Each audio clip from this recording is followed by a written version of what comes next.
श्री राम जय जय राम। श्री राम जय जय राम। सच्चिदानंद भगवान की, सनातन धर्म की। कई लोग प्रवचन के बाद ही आगे पीछे, कोई कहता है हमें एक ये पूछना है, कोई कहता है हमें वो पूछना है। मैं कहता हूं सभा के समय ही जो पूछना हुआ करे लिख कर दे दे, तो वही बता दिया करेंगे। हमारी भले ही एक विषय में ही विशेष गति है, परंतु इतना मैं मानता हूं कि जिन जिन मार्गों का ऋषियों ने वर्णन किया है, सभी मार्ग कल्याणकारी हैं, सत्य तक पहुंचाने वाले हैं। किंतु इनको सभी साधनों को हम क्रम परंपरा से उपयोगी कल्याणकारी मानते हैं। जैसे मनुष्य की आवश्यकता अन्न की है, अन्न प्राप्त करना लक्ष्य है, लेकिन अन्न प्राप्त करने के ही लिए जमीन की जुताई, जमीन की बिजाई, जमीन की सिंचाई और खाद डलाई, ये सब उस अन्न उत्पादन में आवश्यक है। इसी तरह से जो कुछ भी हम करते हैं, निष्काम कर्मयोग, भक्ति योग तथा ध्यान योग, अन्य कुंडलनी योग, राजयोग, सहज योग, मंत्र योग, तंत्र योग, जो भी हमारे साधन हैं, उनमें सबका अलग अलग फायदा लाभ है। कुंडलनी का फायदा ये है कि जो ध्यान मनुष्य का लगाए लगाए नहीं लगता, कुंडलनी जागृत हो जाए तो बिना लगाए ध्यान लगता है। इसी तरह कोई चक्र जागृत हो जाए खट चक्रों में, तो चक्र के जागते ही विलक्षण आनंद और चमत्कार होते हैं, तो व्यक्ति उस आनंद और चमत्कार में मुग्ध हो जाता है और आनंद में डूबा रहता है। संसार का रस फीका पड़ जाता है। यही बात भक्ति योग में है, पर हर अच्छी होने पर भी सबको सब में सफलता नहीं मिलती। भक्ति योग भी बहुत अच्छा है, पर कई लोगों से भक्ति हो नहीं सकती।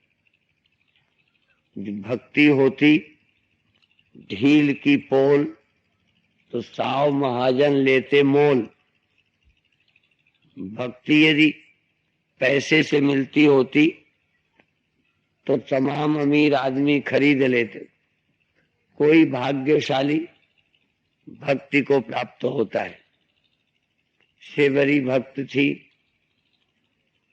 विदुरानी भक्त थी, और भक्त होने के लिए चमड़ी गोरी और काली,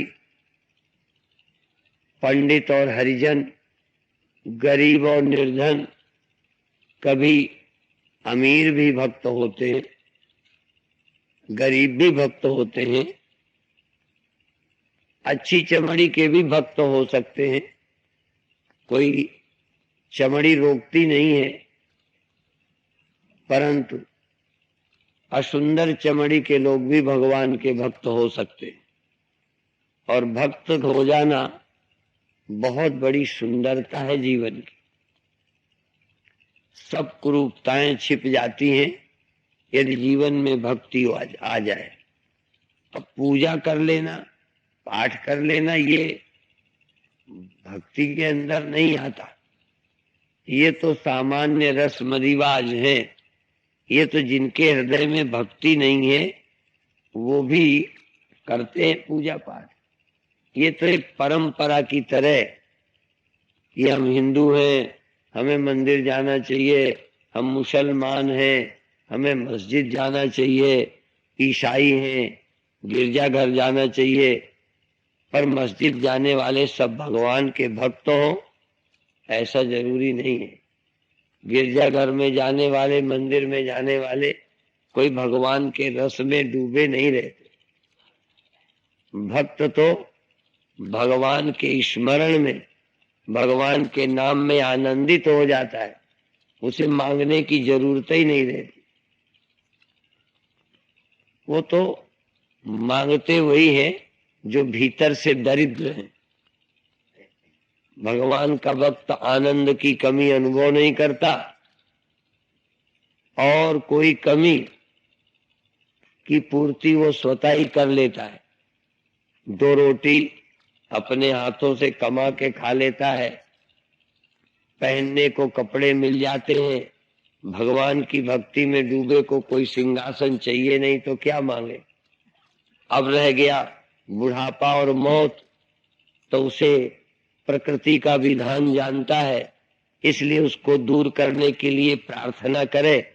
इस प्रार्थना को वो कर ही नहीं सकता, क्योंकि ये प्रार्थना अवैज्ञानिक है, मिथ्या है, व्यर्थ है, जो पूरी हो ही नहीं सकती। इसलिए असंभव प्रार्थना क्यों करेगा? जो पूरी नहीं होगी उस प्रार्थना का मूल्य क्या है?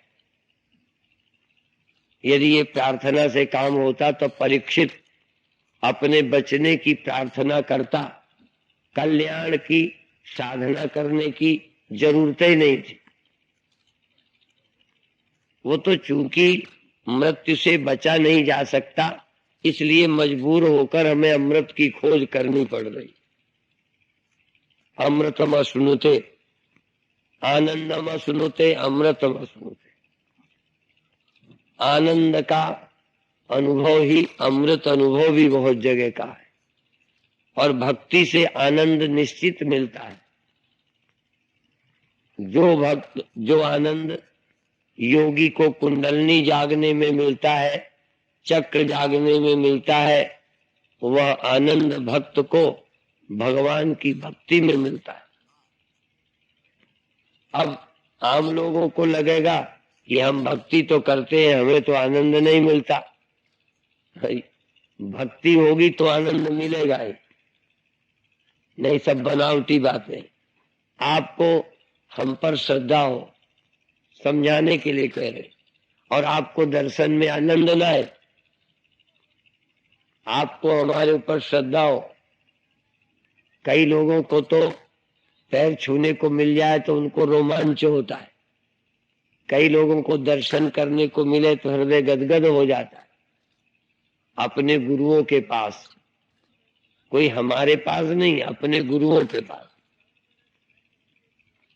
बल्कि हम जब अपने गुरुदेव के पास थे, यद्यपि हम बहुत बड़ी जिज्ञासा रखते थे, तब भी हमें कुछ कुछ लगता है कि अपने गुरु के पास जो लोगों को आनंद और संतोष मिलता है, उस समय मुक्ति की भी चिंता ही नहीं रहती। इसीलिए वैष्णव लोग भगवान का सामीप्य, सालोक्य, सारूप्य, सायुज्य, इसी को मुक्ति मान लेते हैं। कभी कभी हम कहा करते हैं कि हमारा एक सुख छिन गया है, अपने पूज्यों के चरणों में बैठने का सुख, जिन पर हमारी पूरी श्रद्धा, उनके पास बैठने का सुख छिन गया। अब गुरु जैसा कोई पूज्य हमें लगता नहीं, यद्यपि ये हमारी अकल की कमी है।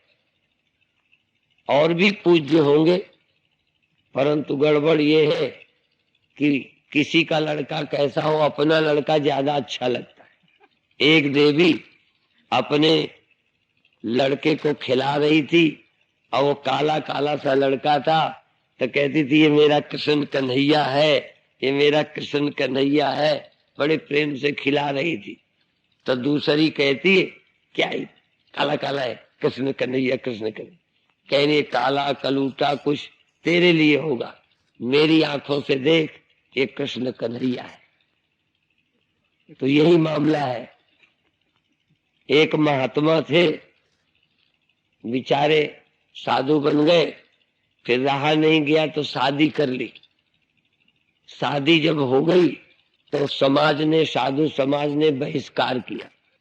तो वैसे हमसे उनकी मित्रता नहीं थी, पहले वो मित्र थे, लेकिन कुछ कारण से हमसे उनसे थोड़ा चिढ़ चल रही थी। लेकिन उस अटके में हमारे पास आए तो हमने कहा उन साधुओं से तुम अच्छे हो जो लुके छिपे इन कर्मों में रत रहते हैं, तुम अच्छे हो, चलो शादी तो कर ली। विषय अब उसका नहीं। हम थे झांसी में, एक दिन उन्होंने अपनी पत्नी की रोटी खिलाने का हमें निमंत्रण किया, हम भी चले गए। तो कई लोग तो हमारे चेले कहने लगे भाभी की रोटी खाने जा रहे हैं। तो ये मैं सच कह रहा हूं, उसकी बनाई दाल सब्जी रोटी मुझे बिल्कुल नहीं भाई, लेकिन वो हमसे कहे कितना सुंदर बनाती है। मैंने कहा हाँ बहुत सुंदर बनाती है। यहाँ बताने का सार इतना है कि अपनी बेचारे की शादी हुई, नई नई बहू है, अब उसकी रोटी उसे अच्छी न लगेगी तो क्या हमें अच्छी लगेगी। तो ये अपनी अपनी जो भावना है, नजर, अपनापन, बाद में चाहे कुछ हो, ब्याह ही हो जाए ना, तो अपनी घरवाली का मुंह बहुत अच्छा लगता होगा। तो मेरा इतना ही प्रयोजन था कि अपनों में सुख, सुंदरता सब कुछ भासता है। लैला मजनू का नाम भी आपने सुना होगा। मजनू, आजकल कोई लड़का जरा छेड़छाड़ करता हो तो लोग कहते हैं आजकल मजनू बढ़ गए। मजनू माने रीझा हुआ लड़कियों पर, तो लैला पर मजनू रीझे हुए थे। सुना ये है कि लैला को पता चला कि मजनू बेचारा हमारे प्रेम में खाता तक नहीं, मारा मारा फिरता रहता है। तो लैला ने अपने पिता को कहा कि भाई यहाँ बाजार में कह दो कि यदि मजनू आए तो जो खाए जो पिए उसे दे दिया कर। लैला के पिता ने कह दिया अच्छा। बाजार में कह दिया कि भाई मजनू आए तो खिला दिया करो, नोट कर लिया करो, पैसे हम दे देंगे। जहां मजनू के का ये प्रचार हुआ कि मजनू के लिए ये हो गया है, तो असली मजनू तो दुकान गया नहीं, नकली वाले दुकान से मिठाइयां और दूध छानने घोटने लगे। जब बहुत दिन बाद हिसाब देने गया तो लैला का पिता आश्चर्य में पड़ गया कि साला इतना मजनू कहां से खा लेता होगा, क्योंकि ढेर मजनू, जिस दुकान में जाओ मजनू ये ले गया, मजनू वो ले गया। तो लैला के पिता ने लैला से कहा कि मजनू का इतना खर्च है। तो उन्होंने कहा, फिर दुकानों में संदेश चला गया। लैला ने कहलवा दिया कि दुकानों में कह दो कि यदि मजनू हमें तो दूध बाद में दिया जाए, खाना बाद में दिया जाए, लेकिन कहा जाए कि लैला बीमार है, उसको खून चाहिए थोड़ा। तो उस दिन से दुकानों में दूध और मिठाइयां बिकनी बंद हो गई, कोई मजनू नहीं गया। बहुत दिन के बाद पता लगाना था कि मजनू कौन है असल में। बहुत दिन बाद पता चला कि लैला बीमार है, उसको खून की जरूरत है। तो असली वाला जो मजनू था वो बाजार में गया कि खून दे दीजिए। तो लैला के बाप को पता चल गया कि ये मजनू है। असली मजनू का पता चला। जब असली मजनू का पता चला तो किसी ने मजनू को समझाया कि तू काहे पागल है, काली कलूटी लगभग लता मंगेशकर समझो। वो भी गला ही है नहीं तो फिर देखने ही लायक नहीं। अब भगवान है, किसी को कुछ दे देते हैं, किसी को कुछ। कई विश्व सुंदरी बनी फिरती हैं जो कौवे की तरह बोलती होंगी। तो किसी ने मजनू से समझाया और कहा कि काहे काली कलूटी के पीछे पड़ा है, जिंदगी खराब करता है। इतना तो तुलसीदास की तरह किसी ने, इतना तो तू भगवान के नाम में भगवान पे रीझता तो सीधा स्वर्ग पहुंच जाता, कल्याण हो जाता। तो मजनू क्या कहता है, भगवान को बहुत मेरी पूजा का, मेरे भजन का शौक हो तो वो लैला बन जाए, मुझे भगवान की जरूरत नहीं है। मजनू को लैला से प्रेम था। अपनी लगी है जहां जिसकी लगी होती है। अभिप्राय ये है कि जो जिस पर श्रद्धा रखता है उसी में आनंदित होता है। ये बात मैंने अपने गुरुदेव को दृष्टि में लेकर कही कि बड़े बड़े विद्वान संत उस समय थे जिनकी तुलना में हमारे गुरुदेव कुछ पढ़े नहीं थे, लेकिन हमारी श्रद्धा गुरुदेव में थी। बड़े बड़े विद्वानों के भाषण हम काट देते थे, लेकिन अपने गुरुदेव की टूटी फूटी बातें बहुत अच्छी लगती थी। प्रेम की बात है ये। अभिप्राय है कि भक्ति में कोई तर्क नहीं चलता, भक्ति में बुद्धि की जरूरत नहीं है, ये अपने हृदय की बात है। इसीलिए कई लोग जब मंत्र लेने आते हैं तो मैं पूछता हूं कि तुम्हारी श्रद्धा किस में है, तो कहते हमारी सब में है। तो कई गहरे में ये भी कहना चाहते हैं कि ज्यादा हमारी किसी में नहीं है। कई लोगों को न राम से भक्ति, न कृष्ण की भक्ति, न माता की भक्ति, न हनुमान की भक्ति।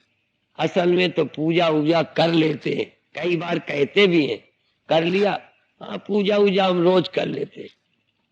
पूजा वूजा जैसे भगवान भगवान की पूजा करते हो, भगवान भगवान, हाँ अरे भगवान भगवान क्या भगवान है? तो पूजा वूजा क्या होती है?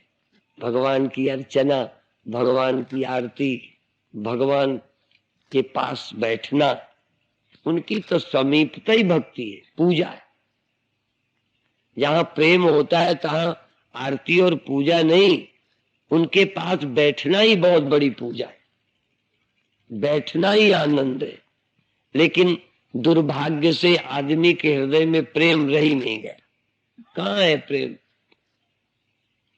कोई कहेगा इसमें क्या रखा, ज्ञान लोगों के पल्ले पड़ता नहीं, ध्यान समाधि लगती नहीं, पूजा में श्रद्धा है नहीं, तो जीवन नरक बना हुआ है।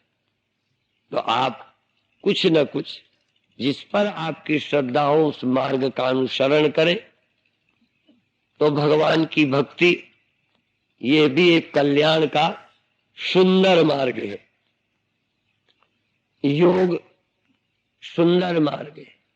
इसी तरह से कर्म योग, कर्म योग का मतलब योग युक्त होकर कर्म करना, कर्म में योग बना रहे, परमात्मा में युक्तता, परमात्मा के प्रति समर्पण। भगवान ने भेजा, हम भगवान का काम करते हैं। गिद्ध भगवान के काम में मरा, घायल हुआ, बस भगवान की भक्ति हो गई, भगवान के काम के लिए मरा। अब भगवान कहते भी हैं कि बचा देवे, तो कहते इससे अच्छी और गति और मुक्ति क्या होगी कि आपकी गोद में मेरे प्राण छूटे। आपको भगवान मिल जाए तो आप कहोगे कि आपकी गोद में हमारे प्राण छूट जाए, आप कहोगे अमर कर दो। हम सिर्फ जीने का ही मूल्य जानते हैं, सिर्फ जीना ही समझते हैं। हम भगवान की गोद में शरीर छोड़े, जैसे उस आनंद की कल्पना भी आप नहीं करते।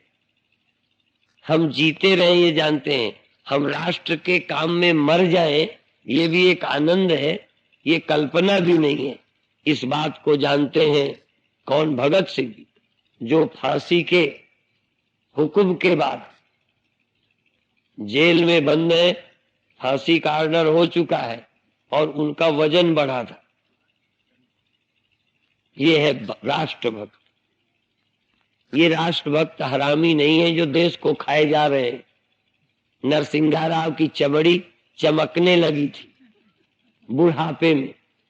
देश को खा जाने वालों का क्या है? लगता था एक समय जो बेचारा चुनाव लड़ने के लायक नहीं था, जब प्रधानमंत्री बना फिर कैसे गाल चमकने लगे, जैसे जवानी आ गई। हमने कई और देखे जो सांसद बन गए, 5 साल बाद मिले तो तगड़े हो गए। तो ये मैं कह रहा हूं कि भक्ति क्या है? भक्ति है कि फांसी के हुक्म के बाद वजन बढ़ा। ये जेल में बंद हो चंद्रा स्वामी की तरह। चंद्रा स्वामी चाहे कितना पापी रहा हो, पर एक बात कहनी पड़ेगी कि चंद्रा स्वामी तो जेल बेचारा गया, ये बिलमान नेता अभी तक नहीं गए। क्योंकि चोर चोर मौसैद भाई, यदि इनको कोई जेल डालेंगे तो दूसरे नेताओं की भी बारी आएगी। इसलिए एक दूसरे पर मुलहिजा चल रही। इसके लिए देवगौड़ा न्यायाधीश से मिले थे। नहीं, प्रधानमंत्री के दामाद लगते हैं क्या वो न्यायाधीश? काहे को मिलने गए थे? न्यायालय में न्यायाधीश को घर मिलने क्यों गए प्रधानमंत्री? नरसिंह राव के बचाने को। ये आजकल के प्रधानमंत्रियों का स्तर है। तो ये सारी बेईमानियां, कई लोग ये कहेंगे कि इस पर न बोला जाए, पर जो सत्य है उसमें बोलने में हमें कोई हिचक नहीं लगती। हमारा कोई पार्टी से मतलब यहां नहीं है, परंतु विषय ये था कि जिनका फांसी के ऑर्डर के बाद भी वजन बढ़ा, उनके लिए मृत्यु क्या होगी? उनके अंदर ये प्रसन्नता है कि यदि राष्ट्र के काम में हम मर भी जाएंगे तो क्या। स्वामी विवेकानंद, तब देश आजाद नहीं था, विदेशों में भाषण दे रहे थे। ऐसे ही सुभाष चंद्र बोस जब क्रांति की लड़ाइयों में आजादी के लिए लड़ रहे थे, इनसे कोई पूछता कि तुम क्या कर रहे हो, तो हम मर नहीं रहे, क्योंकि शरीर तो छूटेगा, जब छूटेगा तो कहीं जन्म लेंगे। तो कहते थे हम मर नहीं रहे, हम फांसी के फंदों में नहीं लटक रहे, हम समाप्त नहीं हो रहे, हम स्वतंत्र हिंदुस्तान में पैदा होने जा रहे हैं। तब देश गुलाम था। उनका मतलब था हमारा मरना देश की आजादी लाएगा और हम आजाद हिंदुस्तान में पैदा होंगे। ये सोच है, खुश। जैसे एक आदमी दिन भर काम करता है कि हम एक बिल्डिंग बनाने वाले, धनी होने वाले, भले हम आज निर्धन हैं, लेकिन हमारा ये पसीना हमें अमीर करेगा। अर्थात आनंद अनुभव कर रहे हैं श्रम में, आनंद अनुभव कर रहे हैं मृत्यु में। तो ये हम आपको कह रहे हैं कि भक्ति का भी एक आनंद है, कर्म योग, भगवान के कर्म में भी एक आनंद है कि हम भगवान के काम आ रहे हैं, ये आनंद। अब कहाँ ये आनंद आदमी को मालूम है किसी के काम आना? भगवान हमारे काम आ जाए, ऐसे भक्त तो बहुत हैं। भगवान हमारे काम आवे, हमसे पूछे कि आप क्या चाहते हो। हम कभी भगवान के चरणों में न कहे प्रभु हमारे लिए क्या आज्ञा है। कई बार हमारे पीछे यहां से चलेंगे, उठ के तुरंत लगेंगे, हमें ये बता 1.5 घंटे बोल के चले हैं, हमारे पीछे चिपके चले जा रहे हैं। ऐसे लोगों को हम कहते चिपकू भगत, चिपकू। पीछे चल पड़ेंगे। कभी ये नहीं पूछेंगे कि स्वामी जी पानी पियोगे, स्वामी जी अभी आपने जलपान किया कि नहीं, चलो थक गए होगे आराम कर लो, ये नहीं। हमारा एक प्रश्न, जैसे तुम्हारे हम कर्जदार हैं, इतना तो लोग मजदूर के भी पीछे नहीं पड़ते। मजदूर भी बेचारा बीड़ी पीने के बहाने, पेशाब के बहाने 2-4 मिनट रेस्ट करता है। इसीलिए रामायण की चौपाई बताती है, दोहा बताता है, गुरु पद पंकज सेवा, तीसरी भक्ति अमान, चौथ भगत मम गुणगन करे कपट तज गान। और गीता में आता है, तद विधि प्रणिपातेन परिप्रश्नेन सेवया उपदेक्षन्ति ते ज्ञानम ज्ञानिनस् तत्वदर्शिनः श्रद्धावान लभते ज्ञानम। श्रद्धावान ज्ञान प्राप्त करते, जिनकी गुरुओं पर श्रद्धा है उन्हें ज्ञान होता है, केवल प्रश्न पूछने वालों को नहीं होता। समझिए, कई लोग तो ऐसे पूछते हैं पुलिस के लहजे में, समझिए एक प्रश्न, हमने कहा तो छाती में चढ़ोगे का, तुम तो लाठी मार रहे हो। तो प्रश्न पूछना कैसे? श्रद्धावान लभते ज्ञानम तत्पर संयतेन्द्रिया। ये श्रद्धावान और सेवया परिप्रश्नेन सेवया, प्रश्न करना, सेवा करना, फिर पूछे।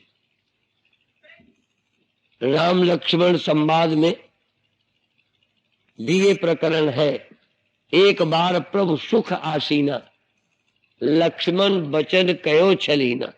भगवान जब प्रसन्न चित्त फुर्सत में आराम से खाली बैठे थे तब पूछा। कई बार हम अपने सेवा करने वालों को भी देखते हैं कि हम किसी काम में लगे हैं तभी इनको सेवा सुनती। सेवा करना, पूछना, ये कब? एक दिन इसी मंच से कोई सुना रहा था एक अच्छी पतिव्रता स्त्री की बात। चेला और पतिव्रता स्त्री ये सब सेवक एक ही बातें हैं। स्त्री ही नहीं, सेवक भी स्वामी भक्त होते, लेकिन उसकी प्रक्रिया क्या है? एक क्या है, प्रभु ही सकोची और मति सो पोची, ऐसे कहे कि कई लोग अपने मालिक को संकोच में डालते। तो परिप्रश्नेन सेवया, तो सेवा के द्वारा। अब कैसे सेवा करनी? तो पतिव्रता की कहानी इसी मंच से कोई शायद सुना रहा था। मुझे कुछ शब्द सुनाई पड़े, फिर पूरा कहा हो न कहा हो मुझे नहीं मालूम।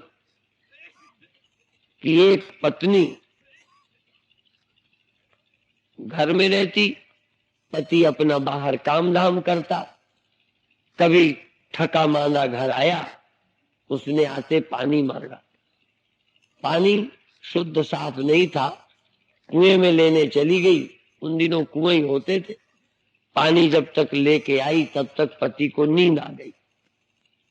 अब गिलास लेके गई, देखा पति को नींद आ गई। अब कल्पना करो, दृष्टांत तो सुनने के बाद तुम्हें कुछ भी नहीं लगेगा।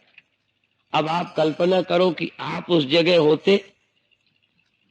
हमारे चेले भी ख्याल करें, स्वामी जी पानी पी लो, ऐसे कहते। कल्पना करो तुम्हारा बाप होता, पिताजी पानी पी लो।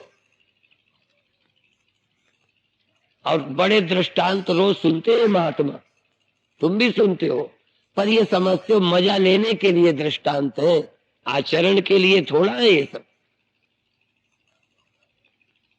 परंतु दृष्टांत जो दिए जाते हैं उससे कुछ प्रेरणा लेने के लिए होते, मनोरंजन के लिए दृष्टांत नहीं होते कि पतिव्रता की कहानी सुना दी, दांत बांध दिए, हो गया। वो स्त्री गिलास का पानी लेके खड़ी है। अब वो सोचती है कि अभी अभी झपकी आई है, थके थकाए आए हैं, मैं जगाऊं तो नींद में बाधा पड़ेगी, इसलिए जगा नहीं रही। देखो ये सोच, माने पति के आराम में बाधा ना हो, इधर वो प्यासे भी होंगे, पर ये भी जानती है जब तक नींद रहेगी प्यास मालूम ही न पड़ेगी।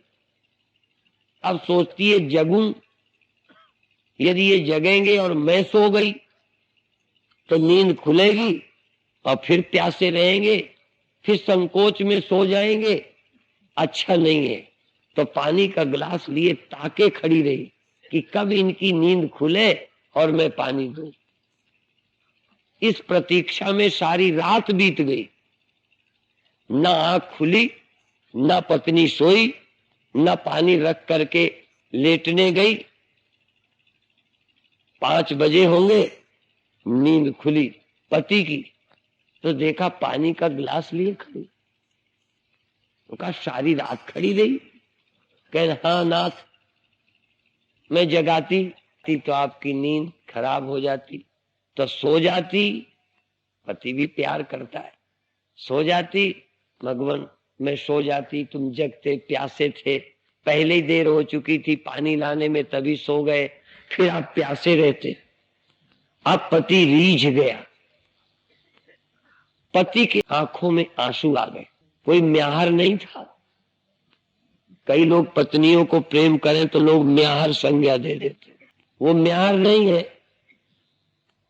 स्त्री भक्त नहीं है, लेकिन पत्थर भी तो नहीं है। पति के आंसू आ गए कि धन्य है ये स्त्री, ये देवी है, उसका दिल करे कि इसके मैं चरण छू लूं, ऐसी मैं इतना भाग्यशाली हूं, पत्नी इतनी सोच वाली, और वो जो कोई मिले उसको ये रात की बात बतावे, जो कोई मिले उसको ये बात बताए। सारे शहर कस्बे में चर्चा फैल गई कि फला की स्त्री बड़ी पतिव्रता है। सारी रात पानी का गिलास लिए खड़ी रही। अब ये प्रशंसा सुन के कई औरतों को तो आग ही लग गई कि क्या वही पतिव्रता है, हम नहीं है, हम भी पतिव्रता बन के दिखाएंगी। अब दिखाएंगी है नहीं असल में, बन के दिखाएंगी। अब बहुतेरों ने फिर दिखाया। पड़ोसिन का जरा और ही मामला तेज था, वो तो जरा ही मरी कि ये इलाके में पतिव्रता हो गई, हम इतने दिन समाज सेवा में लगे रहे, हमारी कोई वैल्यू नहीं, कई चेला सेवा किए किए मरे जाते हैं, और जरा भी वैल्यू नहीं।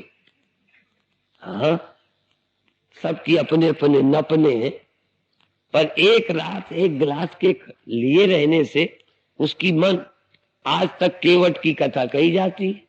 हाँ, आज भी वो संवाद की पैर धोने की, कितने बार तुमने पैर नहीं धोए होंगे किसके, पर केवट की भक्ति नहीं कहलाई। और केवट और राम का कि उतर करके उतराई वो नहीं लेते, वो देने को कहते। कितनी छोटी सी बात है, उतराई क्या है, 2-4 पैसे का मामला था, पर मनोदशा देखिए। इसलिए सवाल बहुत का नहीं है, सवाल उस मनोदशा का है। और कथा रोज सुनते रहो तो क्या होता है, वो दिल कहाँ है। तो पड़ोसिन ने भी अपने पति को आर्डर दिया, आज जब दुकान में काम करके आना, थके आना, और आते ही पानी मांगना, देखो मैं पतिव्रता बन के दिखाती हूँ, सारी दुनिया मेरे चरण चूमने पूजने आएगा, उसकी क्या पूजा है, उसकी क्या महिमा है, उससे बड़ी मैं बन के दिखाती हूँ। पति को आदेश हो गया। अब पत्नी धमकी दे दे और बेचारा थका मांदा ना हो, ऐसी तैसी पति की, वो बेचारा थका मांदा आया, कहता है पानी, प्यास लगी है। लगी तो नहीं थी, मांगना जो था, पतिव्रता बनाने के लिए पानी मांगना पड़ा। पानी बेचारी लेके आई तो पति को नींद तो आई नहीं, सिखा रखा था आंखें बंद करके लेट जाना, तो आंखें बंद करके लेट गया, ट्रेनिंग है पूरी।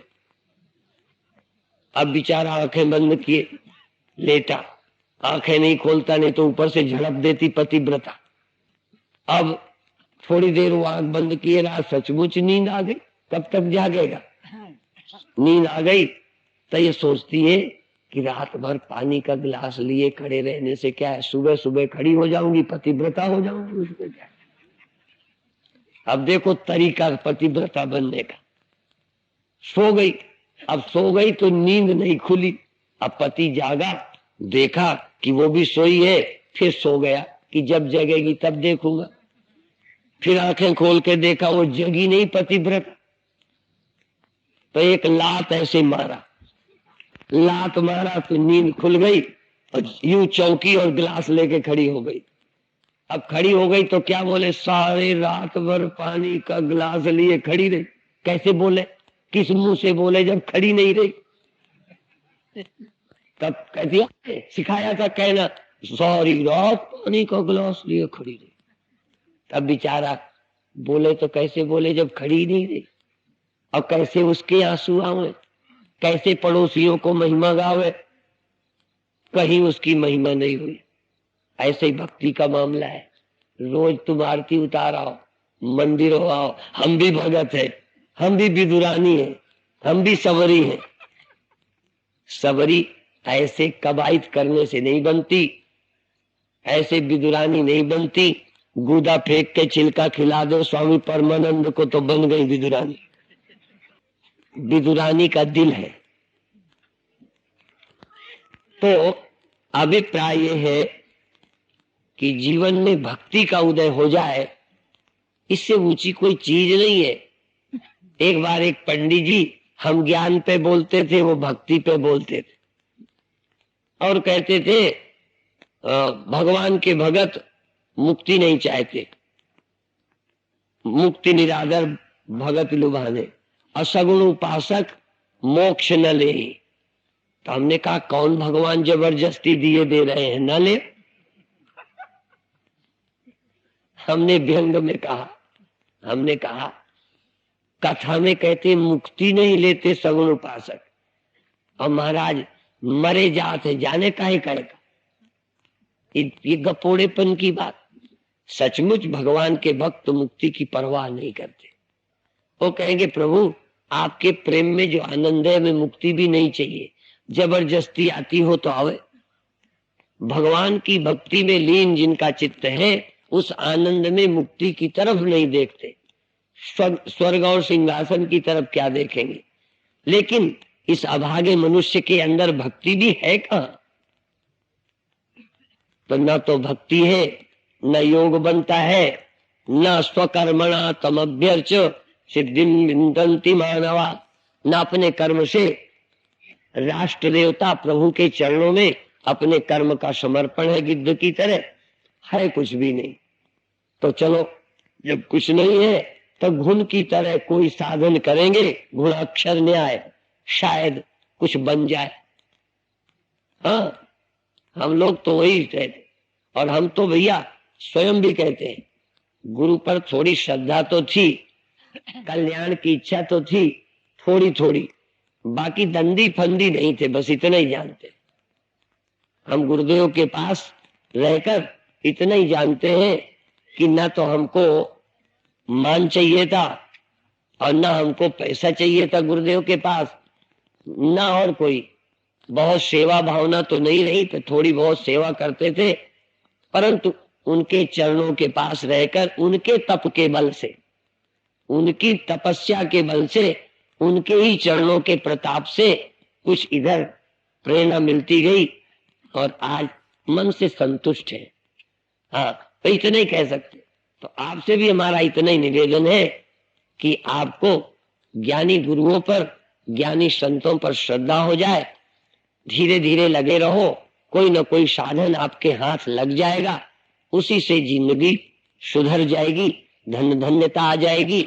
और मार्ग बहुत है, किंतु सबका लक्ष्य जो मैंने उठाया था क्रम परंपरा से, भक्ति से जीवन रसमय हो जाएगा, मुक्ति की जरूरत मालूम नहीं पड़ेगी, परंतु ज्ञान होना बहुत आसान हो जाएगा, इतनी मेहनत नहीं पड़ेगी। चित्त यदि ध्यान से एकाग्र हो गया किसी चक्र में, कई लोग कहेंगे इस चक्र में, उस चक्र, किसी चक्र में, खट चक्रों में, किसी चक्र में, आज्ञा चक्र है, सहस्रार है, कंठ है, हृदय है, नाभि है, स्वादिष्ठान मूलाधार है, किसी चक्र में चित्त को टिकाएं और वह मंत्र का, अक्षरों का ध्यान भी किया जा सकता है। चक्रों में चित्त वहां टिके, यही बड़ी साधना है। और चीजें तो निमित्त मात्र है। इसी तरह से श्वास में नाम सुमिरन साधना है। आंखों पर चित्त को एकाग्र करके रूप प्रकाश देवी देवताओं का दर्शन, ये भी एक साधना है। कान में अनाहत नाद सुनना, ये भी साधना है। इसी तरह से नाक में, नाक के नोक पर संकल्प से चित्त को बिठाना, तो नाक और ये होठ फड़कने लगते हैं, इससे भी ध्यान लगना शुरू हो जाता है। धीरे धीरे दृश्यों का आकर्षण जो ज्ञान का विषय है इसमें स्थित न होकर ज्ञान स्वरूप चित्त सत्ता में स्थित होना, चित्त स्वरूप में स्थित होना, चित्त तत्व के विषय प्रकाश, नाद, श्वास, क्रिया, शून्य किसी में स्थित होने का प्रयत्न न करके अंत में कीर्तन तत्व में स्थित होना क्रम है। और शून्य में स्थित हो गए, प्रकाश में हो गए, नाद में हो गए, क्रिया में हो गए, श्वास में हो गए, अंत में तुम किसी में स्थित नहीं होगे, बल्कि तुम्हें में सारी क्रियाएं, तुमने सारा ब्रह्मांड स्थित मालूम पड़ेगा। सृष्टि की प्रतीति का आश्रय और साक्षी चैतन्य आत्मा आप है, लेकिन इसको कब जान पाएंगे? धीरे धीरे। इतना ही कहकर अभी समाप्त करते हैं। ओम शांति शांति शांति।